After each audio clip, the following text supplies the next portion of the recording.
Wide receiver DK Metcalf sat out Pittsburgh Steelers practice Wednesday, 3 days after suffering an ankle injury during a loss at the Chicago Bears.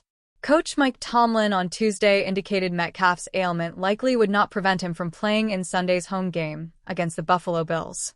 In a similar category, as expressed by Tomlin on Tuesday, were cornerback Joey Porter Jr., defensive tackle Cameron Hayward, and receiver Ben Skowronek.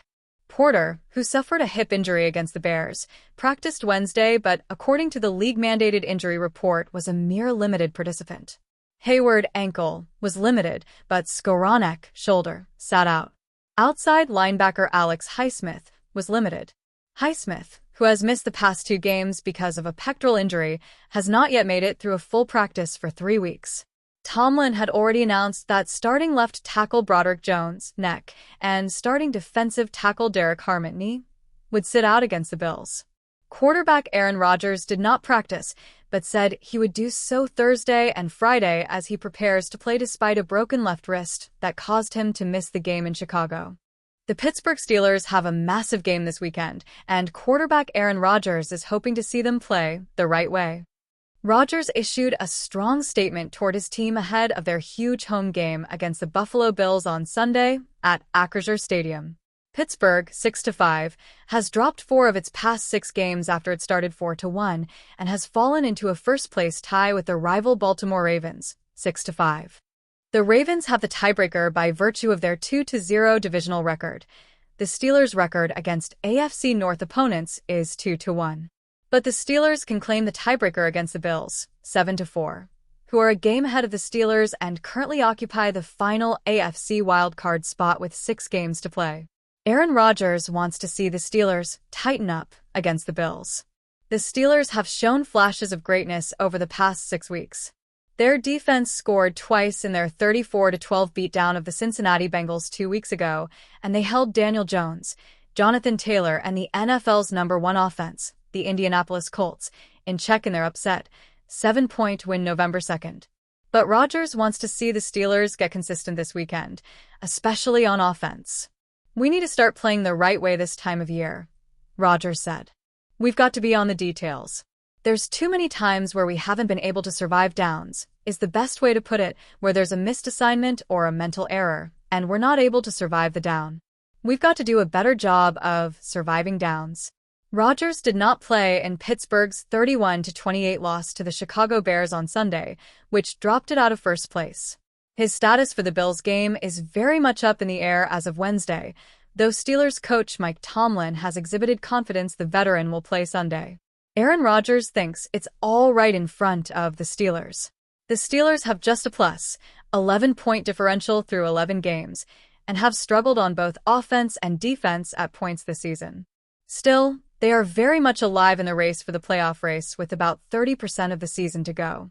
Rodgers alluded to the Steelers' tough closing slate, which includes the Bills, 2 games against the Ravens and a road game against the Detroit Lions.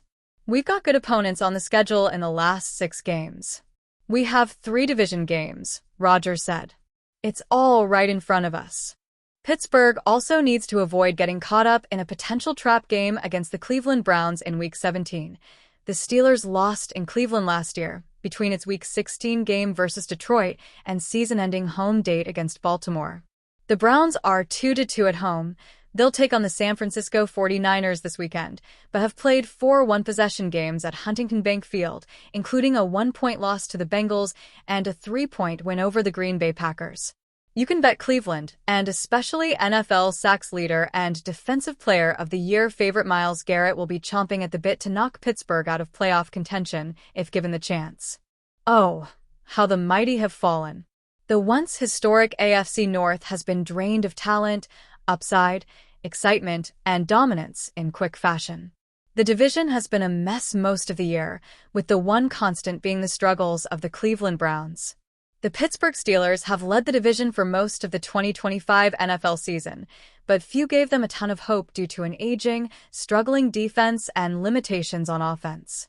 The Baltimore Ravens seemed ripe to rip away the AFC North crown once Lamar Jackson returned from injury, but he hasn't regained his MVP form. The Cincinnati Bengals just got Joe Burrow back after winning just 1 game, after trading for Joe Flacco, during his absence. With the Bengals knocking off the Ravens on Thanksgiving night, the AFC North joins the NFC South with the worst record to lead a division. The standings, prior to both the Browns and Steelers playing in Week 13, are as follows. Pittsburgh Steelers, 6-5 Baltimore Ravens, 6-6 Cincinnati Bengals, 4-8 Cleveland Browns, 3-8. If the Steelers lose to the Buffalo Bills and the Browns knock off the San Francisco 49ers, the standings wouldn't change drastically, but the division would have all four teams within 2 games of the lead. Cleveland currently has the worst chance of winning the division, even if they match Cincinnati's record with a win this week. While the other 3 teams have just 1 loss each in the division, the Browns are 0-4 in AFC North play. To have almost any shot at the NFL playoffs, Cleveland has to win out, which would run their divisional record to 4-4, but they would still need a lot of chaos for that tiebreaker to matter. For now, a division that once had the Steelers' dominant defense, the Bengals' high-flying passing attack, and the Ravens' dynamic rush game is now left to look like a shell of itself. The Browns are hoping to one day find an identity like the other 3 teams in the division have had. Perhaps the downturn in Baltimore, Cincinnati, and Pittsburgh will continue next season at the same time Cleveland finds that identity. For now, we continue to watch for the chaos that seems likely in the once proud AFC North. Stefon Diggs leaves the Patriots and signs with the Pittsburgh Steelers. Unexpected move shakes up the AFC. In a surprising offseason twist, Stefon Diggs is leaving the New England Patriots and joining the Pittsburgh Steelers, according to sources close to the negotiations. The deal, still in the final stages of bureaucratic adjustments, promises to redefine Pittsburgh's offense and have an immediate impact on the balance of power in the AFC. Diggs' time with the Patriots was marked by highs and lows, with the wide receiver facing limitations in an offense still rebuilding. The decision to seek a new destination was being treated behind the scenes as a growing possibility, but the outcome in Pittsburgh caught many executives and analysts by surprise. For the Steelers, Diggs' arrival represents an aggressive bet on a proven number 1 target, precisely the type of player the franchise wanted to accelerate the development of its offense. With refined route-running skills, explosiveness after the catch, and experience in decisive games, Diggs arrives to become a central piece of the offensive system. In initial statements to the press, the wide receiver expressed enthusiasm for this new chapter. Pittsburgh has tradition, it has culture, and it has a hunger for victory. I'm excited to contribute and show everything I can do here, said Diggs. The fit with the Steelers' quarterback is seen as promising, especially with the presence of young players on offense and a system that historically favors aggressive and versatile receivers. Analysts point out that the veteran's arrival could open up space for other players on the roster, as well as offer security and explosiveness in critical moments. For the New England Patriots, Diggs' departure symbolizes a new phase in their rebuilding project. While his quality was never questioned, his fit in the offense didn't evolve as expected, and the franchise opted for a route more focused on young talent and future flexibility. With Diggs now in Pittsburgh, the Steelers position themselves as one of the most intriguing teams of the upcoming season with a revamped offense, a historically strong defense, and a new elite target to lead the passing game. The already competitive AFC gains a new ingredient to spice up the coming year.